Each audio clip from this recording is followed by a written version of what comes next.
Even when it feels shallow and a little tacky, judging a book by its cover, or a game by its art style in this case, is a uniquely human thing. And though I'm not proud of it, there are definitely games, indie or otherwise, that have just been too much of an eyesore for me to actively want to play. But 30 Birds, a narrative-focused puzzle game with one of the most eclectic, flamboyant art styles I've ever seen, has the exact opposite of this problem. The game screenshots look amazing in their own right, but don't even do it justice. You really need to see it in motion to internalize just how marvelous a combination it is to set such vibrant 2D artwork in a creative 3D world inspired by Persian art.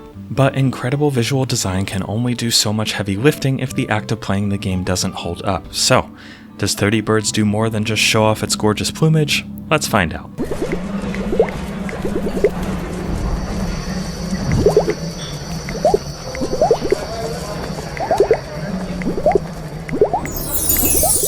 First, a casual reminder that if you love honest and thorough indie gaming coverage, like this video, subscribe to this channel, and consider giving our Patreon a look, where a subscription can give you exclusive access to our wonderful Discord community, free games depending on your membership tier, and much, much more. Let's start with the plot of 30 Birds, which takes center stage and is immediately and delightfully weird. You play as Zig, a detective who's greeted by a melodramatic dream coyote about finding an informant at a festival called The Awakening, where the people of Lantern City have been waiting decades for the, well, awakening of their bird goddess named Simorg.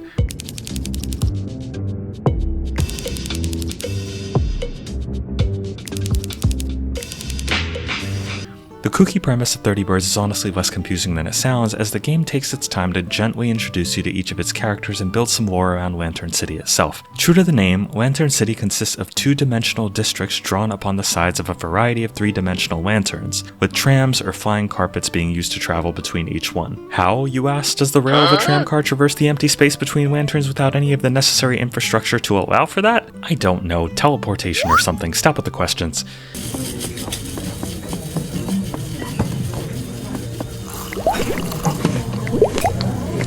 In an early turn of events, the bird goddess Simorg has been kidnapped by a villain known only as the Scientist, and only by recruiting 30 of Lantern City's birds can they get together for a ritual that will bring Simorg back. So begins Zig's trek through the districts of Lantern City to catch these elusive avians and convince them to help her cause. While the overarching plot feels a little light on intrigue, the strength of 30 Birds is in the creative nonsense it throws at you with tongue planted firmly in cheek. This is not a serious game at all, and on multiple occasions made me laugh out loud at its unabashed silliness.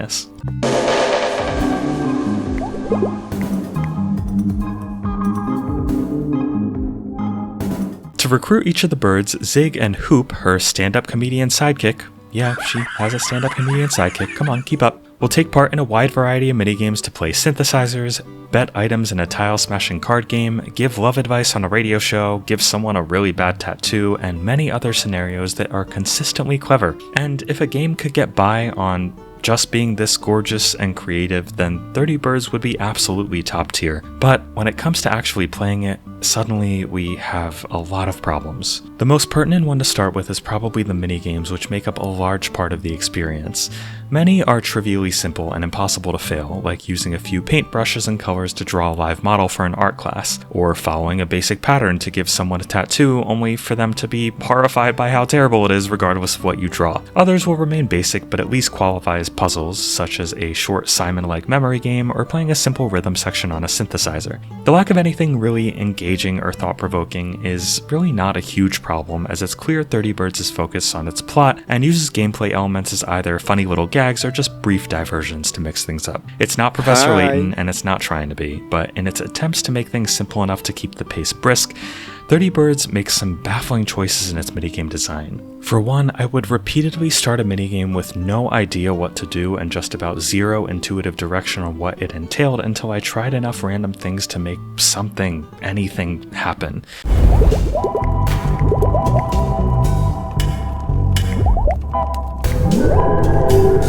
The painting minigame was a great example, as I had no idea how to actually use my brush but was immediately placed on a 10-second timer to put paint to canvas. And again, my constant failure until I figured out what to do didn't lose me any progress or ultimately matter, but what it did do was turn what should have been a silly, charming plot diversion into a weirdly confusing experience that was pretty much over by the time I figured it out. Even more bizarre was the aforementioned tile-smashing card game, which several characters asked me to take part in over the 7 or so hours 30 Birds took me to complete. At the start of the card game, Hoop will offer to give you a brief rundown of the directions, but his explanation is about as helpful as Google Maps navigating multiple road closures, having left out key details about how to play and only explaining a couple of the most basic bits without including anything actually helpful. I had no hope of winning my first game, but once I did figure it out sometime into my second game, I realized there was no depth to it whatsoever, and I could settle on a singular strategy that would win me the game every single time. A couple of the minigames do try to be actual puzzles though, and these were horrible beyond description.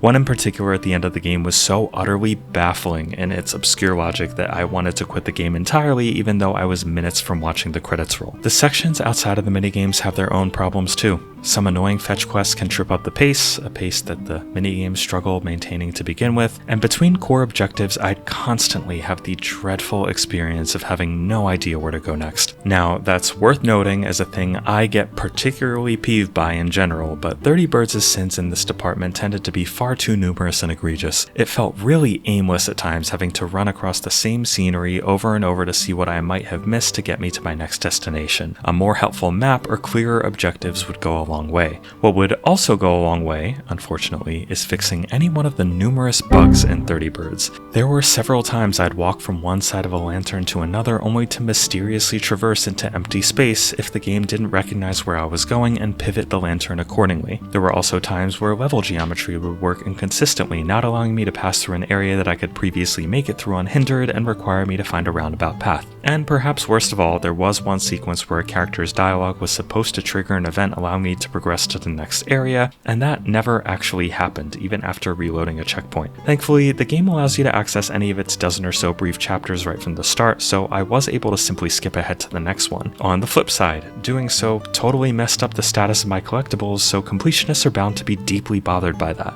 There was also the time the controls would suddenly stop working when I loaded up one particular save, or the fact that fast travel via flying carpet was explained in vivid, unskippable detail every single time I tried to do it, or the fact that so much of the game has absolutely no music for some reason until it suddenly does for a little bit and then it's quiet again.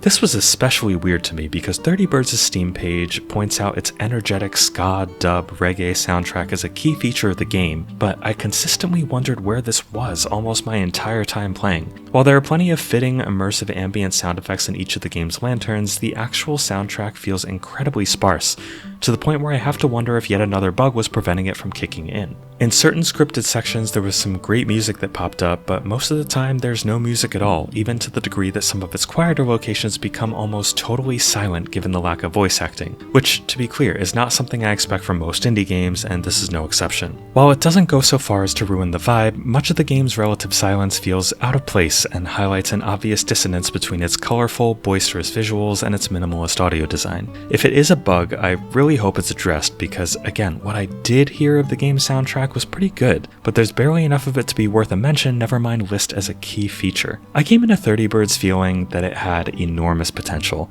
In some ways that potential is realized through fabulous art direction, fun writing, and a creative assortment of minigames to take part in. But while it rarely ventures into the territory of being outright bad, the experience is too often held back by design that left me confused at how to play a minigame or unsure of where to go, and bugs that ran the gamut from merely inconvenient to occasionally game-breaking. I still enjoyed some of my time with it, but have to tailor my recommendation according to what the game is now rather than what it might be after a few weeks or months of patches. And that may be all 30 Birds needs to be an experience worth a look, but at present, this one needs some more time in the oven. As many of you know, we at I Dream of Indie Games believe games are far more than a number, and use our bronze, silver, and golden genie lamps of approval to tell you if we think a game is good, great, or absolutely essential, respectively. We also have the rusty lamp for games too mediocre to fully recommend, and the indie Krampus for titles we wouldn't recommend to anybody. And 30 Birds, both as beautiful and flawed as it may be, earns the rusty lamp.